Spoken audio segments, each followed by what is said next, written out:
how do you take a simple web idea and turn it into a profitable enterprise? Well, let's turn to this week's board of directors. Stephanie Leffler is an e-commerce groundbreaker. She's the Senior Vice President of Network Solutions. And Ryan Blair is the CEO of PathConnect.com. That's a company which connects small business owners with mentors. Ryan is also a successful investor and business consultant. Welcome back, both of you. Thank you. You guys are the perfect panel for this internet conversation. So let's start with you, Stephanie. These companies live and die on the trust they've built. It's all about, you know, one person sending it to somebody else. Could that have happened quickly, or does it have to take time? There are ways to make it happen more quickly. Getting a big name that somebody recognizes behind you, either in a spokesperson or a brand that someone's heard of before, certainly helps it happen faster. But you do have to take time and gain people's trust. So while you can accelerate it, there's always some work to be done in the long term. Yeah, so one of the things that Sasha said in the piece is he saw during the internet boom that all these companies thought that they would grow really quickly, and he learned, no, you need to give it time. Do you agree? Yeah, you need to build a great product. And what you saw in the piece was great products that people loved and adopted. And that does take time. People have to fall in love with your product for it to become a great internet company. And is there something more to it also, if it's kind of just word of mouth? I would say no. I mean, Google, for example, was founded by a word-of-mouth related, search engine that then turned into a great media company. But it still took them 3-4 years to get momentum behind them. Okay, so word of mouth. Yeah. Again, that's what these companies are all about. How do you get it?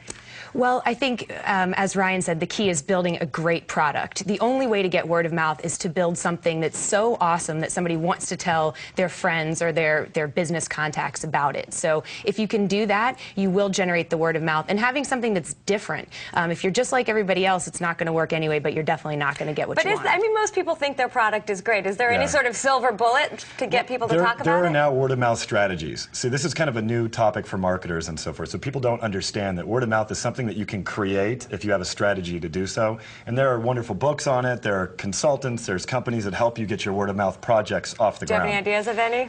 Yeah, I'm writing one. Okay. All right, so read Ryan's book when it comes out. All right, and then finally, let's talk about this advertising strategy, because that's the revenue model for both of these and for so many internet-based businesses. What I thought was interesting about Flavor Pills, that he went for nearly 2 years without revenue because he didn't want to get kind of advertisers that he didn't think were right for his product. Does that make sense? Well, not everyone has such luxury to go for 2 years without having to worry about money. Obviously, he must have been funded to build his business, so I would say that that's not a traditional route.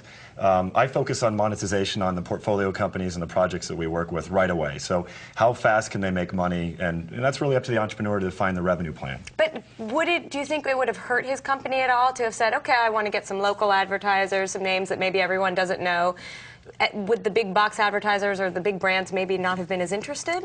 Well, I think the key is the fact that he defined his strategy early on. Yeah. If he defined a strategy that called for not using small advertisers because he had a very clear idea of what he was going to get out of the big advertisers, then it makes sense. If it was more of just a leap of faith and wait and see, I'm not so comfortable with it. So the smaller advertisers could potentially make somebody think that he was smaller and distract them from the content.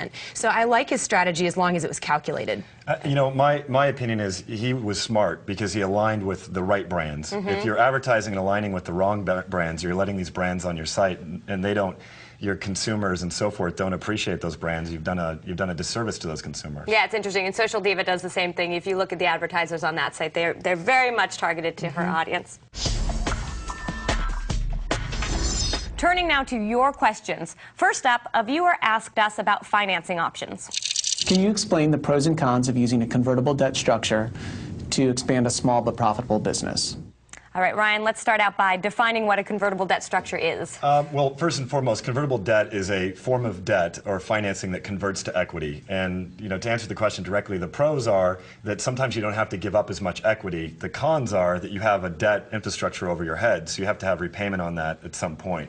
I use those in a number of venture finance deals that I've been involved with, both as a CEO and as an investor. So I think it's a great instrument, and it aligns both the investor and the entrepreneur together. So you're in favor of it? Yes, absolutely. Okay, moving on to the next one. This is from an owner of an event space. How can I retain part-time employees and ensure that I'm getting responsible, reliable people who will put forth our image properly and do the work needed of them when at times I'm only going to require them for a couple hours over the course of a month?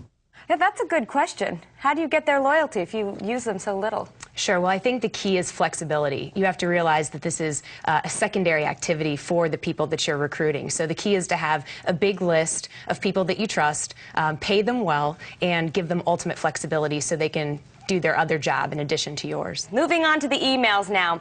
One viewer wrote us asking, I'm having a difficult time deciding which type of advertising to use for my business. Is the Yellow Pages still a good choice? It seems to be affordable, but I wonder who's using it. Is anyone using it? I think people still are using the Yellow Pages. It really depends on A, your type of business, and B, the demographic you're targeting. So if your business applies to everybody, regardless of age, I would put an ad in the Yellow Pages if it's local, because you still have a certain crowd that's turning there to find businesses. If it's a younger audience or it's not local, the internet's the way to go. Yeah, I don't think I picked up a Yellow Pages in the past 10 years since the internet Hence was the younger invented. audience thing, so, it's not you. Yeah, I'm younger, and there's the only way you catch me picking up the Yellow Pages is if my PDA didn't work or there was no internet anywhere to be found. So I would say advertise on the internet before Yellow Pages, personally. Right, though I think you're right about the demographic thing there, and it's pretty cheap. Yeah. And so, most Yellow Pages, you get an online component with your Yellow Pages advertisement, so you can get broad coverage. But yeah, it is a question of